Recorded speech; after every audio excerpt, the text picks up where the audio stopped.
The political slugfest in Pakistan has boiled over. There has been a new twist to the turmoil. Pakistan's Prime Minister Imran Khan has now called for early elections, pushing the country into a deeper political and a constitutional crisis.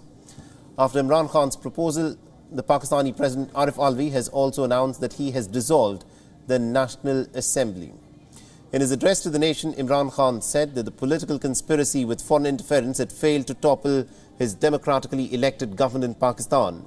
Now, Imran Khan has asked citizens of the country to prepare for the next elections and has said that the people of Pakistan will decide the fate of the nation.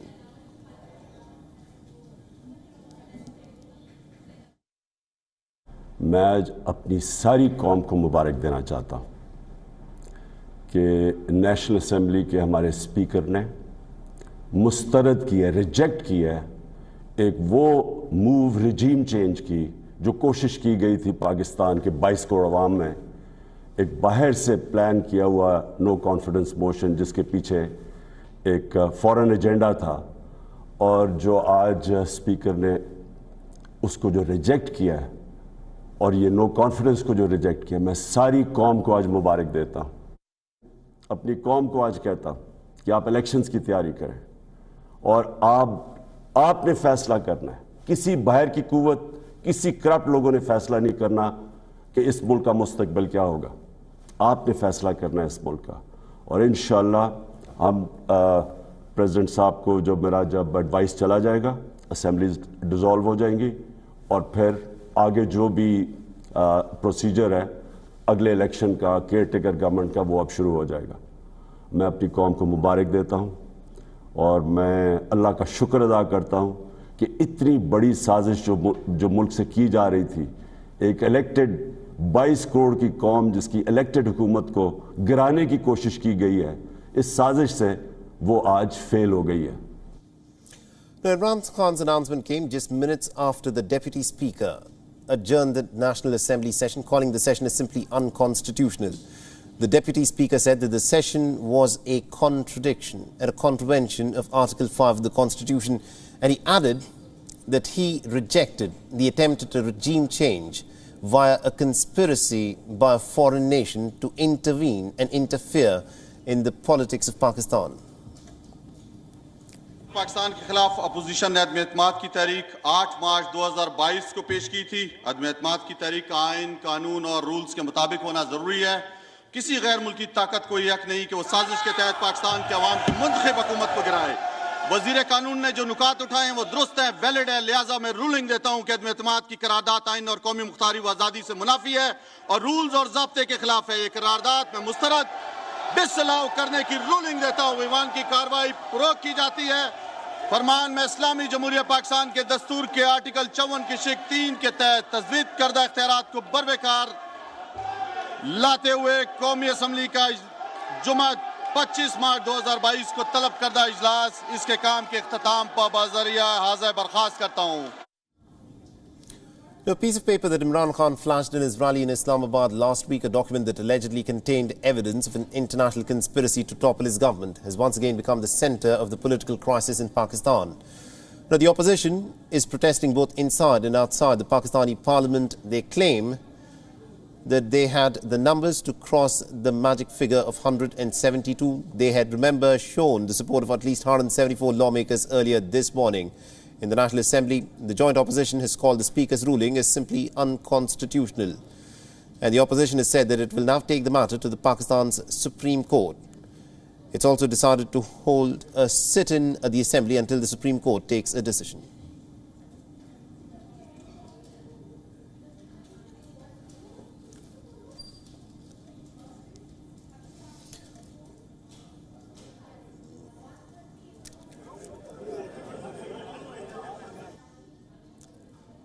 All right, now to give us more insights in terms of what is unfolding in Pakistan at this point of time, I'm joined in by my colleague Anas Malik, who's been reporting from the Pakistan National Assembly. Now, Anas, bring us up to speed with the latest in terms of how the opposition is going to be responding to the political crisis that has unfolded since this morning.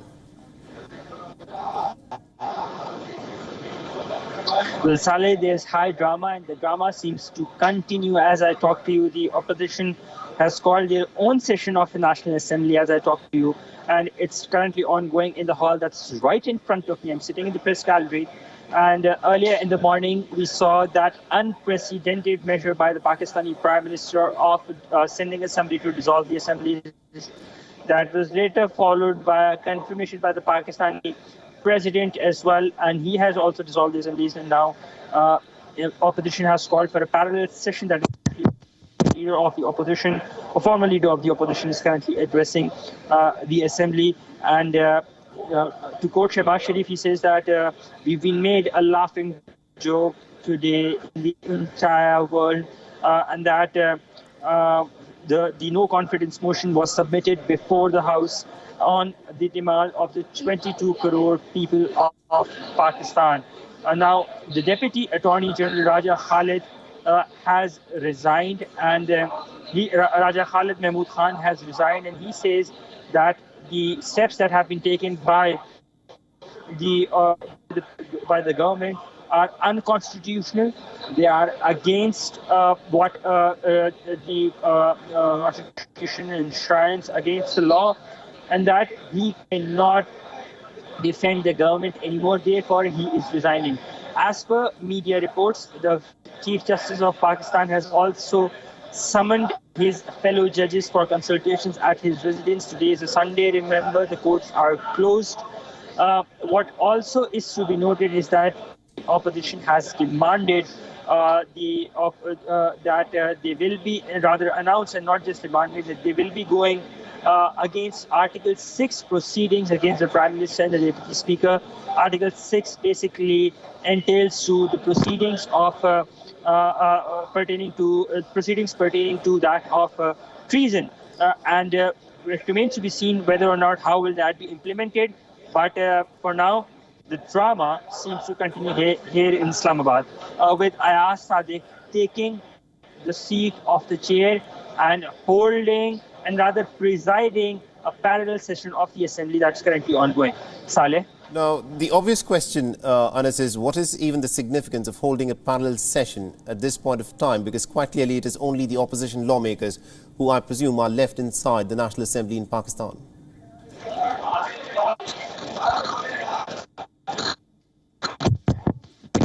It's optics that they are united, that they reject what they believe is an unconstitutional measure by PM Khan, unlawful and unconstitutional measure by PM Khan, and therefore all of the democratic forces are here.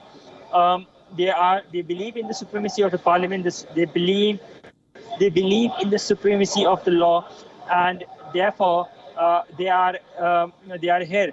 As I talk to you now, it has officially been confirmed that the President of Pakistan has dissolved the assemblies, and I repeat, this is an official statement from the presidency which confirms that President of Pakistan, upon the advice of the Minister, has dissolved the assemblies of Pakistan. Saleh? All right, Anas, do continue to stay on with us. Meanwhile, I'm told that we're also joined in by Amir Shaheen, who is a senior journalist who is joining us now in this broadcast. Now, Amir, this is something extraordinary that has transpired in the National Assembly in Pakistan, where the Deputy Speaker trashed the vote of no confidence motion that had been brought against the incumbent government, and later the Pakistani Prime Minister Imran Khan also advised the Pakistani President Arif Alvi to dissolve the National Assembly, which is precisely what has happened. What are we to make of the events that have taken place in the National Assembly today? Imran Khan has a long history of ball tempering. He's done it during his cricketing career, and he was most expected to do it. I've been coming on television on WION as well, and I've been saying this, that Imran Khan is not going to go down the conventional way, because he will do ball tempering. Whether he will get his people, if he can. Till yesterday, he was trying to get his people to storm in and create a Capitol Hill kind of an incident. He was not being able to because his own machinery was preventing him from doing that. Right. He changed his law minister. Let's not forget. The Minister for Information and Broadcast, Fawad, was changed one day before all of this happened, and it is Fawad Chaudhry himself, the Minister of Law, who has come up with this great idea that this whole motion that Imran Khan had been saying till last night, that he will defeat the no confidence motion. Right. So Fawad Chaudhry comes in and he says that this motion is illegal, it cannot take place. So it's Imran Khan's ball tempering. Imran Khan is cheating once again, as he admitted that he used to cheat in cricket. He's cheating in politics. It is against the constitution to dissolve the assemblies once the no confidence motion has been tabled. Now, this is as black and white as it gets. So Imran Khan, once you break a rule, you break all the rules. So Imran Khan has decided that the rules don't apply because the rules never did apply to him and he was never taken to task by the courts. However, things have changed now for Imran Khan, and the atmosphere with the military establishment going against his foreign policy and his stance, and even the judiciary and the Supreme Court Chief Justice, I've heard that he's called all his colleagues and they're discussing right now what is to be made out of this latest spate of illegal actions by the government. This is what Imran Khan was supposed to do. Imran Khan was supposed to do a lot of whatever he's done, destruction to the constitutional, on a legal level, destruction on a physical level, and nobody knows what to do. The opposition is now taken over the National Assembly, and Ayaz Sadiq, the former speaker of the PMLN, is now presiding as the speaker, and so the country has been sent into chaos. And this is not the last of the chaos we're seeing. This is just the beginning. Absolutely, indeed. This, of course, looks like a beginning of more political chaos that is likely to follow. Now, the question that I want to ask you, Amir, is what is the role, if any, of the Pakistani Supreme Court here? Like you said, that the legality of what the Deputy Speaker did on the floor of the National Assembly, can the Supreme Court rule over the Deputy Speaker's decision? Yes, the question is not even can. Of course they can. They have done it in the past. It's just that will they? Because they're going to change a lot of, like their direction. And the military has already changed their direction when it comes to Imran Khan's government. So will they, and when will they? Because it is also very likely that they will, Supreme Court will. The question is, when will they take an action against it? Let's not forget, the Attorney General and the Deputy Attorney General are people from the government, Imran Khan's government itself. The former law minister, which was a couple of days ago, and the Deputy Attorney General had already mentioned to the government that anything ultra-virus to the Constitution, that is anything against the Constitution, they will not be a part of it. And this is very blatant. This is not a legal lacuna or anything. This is very blatantly against the Constitution. So the Deputy Attorney General has already resigned, and not just resigned, he has mentioned that because this is illegal, he cannot be part of the same government that is doing all these illegal actions. So it's not really a gray area for Supreme Court. It is for the Supreme Court to decide when they will intervene rather than if they will intervene. This is the scary monster, the martial law. We're one step closer to the martial law as well, and that is the scariest part of this whole episode, because the National Assembly is being run by somebody who is not supposed to run it. The government is going to go on the streets and try to use their street power because that's the only place they think they have power anymore. So the atmosphere is ripe for the military institution to come down and say, look, there is chaos in the country. If a few people get killed on the streets, this would be like a ripe time for the military to take over. And that is the scariest part of it all. Absolutely, indeed. That does look like, it has all the ingredients for the military to, of course, step in and say that they are only trying to restore order.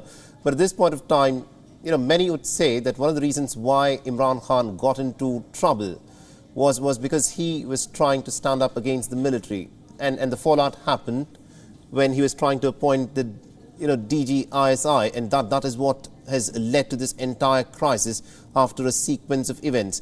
If the military wants to do away with Imran Khan, has it succeeded? Yes, the military could have have done away with Imran Khan at any time they wanted, because the military is not just people with a lot of guns and a lot of power. The military also has this the game-changing members of the National Assembly, they're always in the pocket of the military. How do we know that? Because those members come on television and they say so. They say that we will do what the military will ask us to do. And these members of the National Assembly are enough to change any government. So when these members say we're going to break Imran Khan's government, they actually mean it. However, in this vote of no confidence, those members who were the turncoats, who were Imran Khan's members, but really controlled by the military establishment according to their own self, these people were not even going to vote against Imran Khan in the first phase because the joint opposition had garnered the allies of Imran Khan, other political parties that were helping Imran Khan. So these turncoats were not even supposed to vote today unless it was needed. So the government's whole idea that some of the people were bought from their party is false because they were probably not going to even vote today. Imran Khan's government first was prohibiting its own people to come to the assembly for this vote. And as of yesterday, they had forced all its people to come to the assembly. They were trying to do everything to prevent a legal transformation from Imran Khan's government to another government, and they made it happen. Right. Now, the future in terms of how things will proceed from here, because there is a clear political crisis, there is also a constitutional crisis, because the legality of what the Deputy Speaker did today on the floor of the House is something that will be debated upon for many years to come, and perhaps will be referred to as an example for what would happen in the future of Pakistan. But right now, for the opposition, one, they've said that they will, of course, be taking the legal route, they'll be approaching the Supreme Court, but will they also now, in some ways, try put more pressure on the incumbent caretaker government that will come into place? And Imran Khan, how will this affect his image within the people in Pakistan?